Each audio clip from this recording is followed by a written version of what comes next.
wish I did. Keighley boxer Muhammad Ali says he still doesn't know how a banned steroid that led to a 2-year suspension got into his system. He was part of the Great Britain boxing programme and had already been to one Olympic Games, but his career was left in tatters. He's now served his ban and hopes to turn professional. In his first interview since failing that test, he's been talking to our Tanya Arnold. I was just kind of shocked.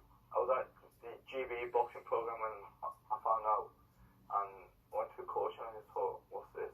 Must be some kind of sick joke this. I think they thought the same thing, and they go, you go home, we'll sort it out. And after that we found out it was a bit more serious. Having already been to the Rio Games as a teenager, Great Britain boxing had high hopes that Muhammad Ali would be a medal contender in next year's Games in Tokyo. But then he failed a drugs test for the banned steroid Trenbolone. The drugs were in your system, that you can't dispute. You failed a drugs test. Do you know how they got there? I wish I did, but honestly I don't, because I know everyone who fails a drug test say the same thing, but I honestly, like, for a kid making 52 kilo and I'm 5'8", like, I've literally not eating nothing, so for me to take a steroid of any kind to put mass on and reduce body fat, like, it just doesn't make sense. So can you look me in the eye and say, I never took performance-enhancing drugs? Yeah, 100%.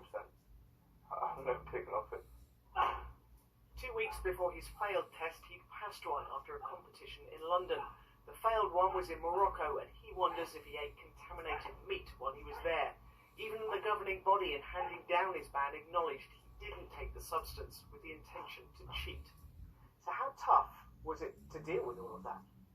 It was harder at the start, like, I used to feel sorry for myself all the time, but as time went on, I was just thinking, I can't feel sorry for myself, like, who's going to help me? Like, nobody would, apart from myself. You must have wanted to turn away from boxing and just walk away, didn't you? I stopped for 4, 5, 6 months, didn't do nothing, and then my coach opened this gym, so it's just brand new, and there you go, just come down, try it, if you like it, if you don't, just, you know, you can just move on, at least you can say you give it another shot.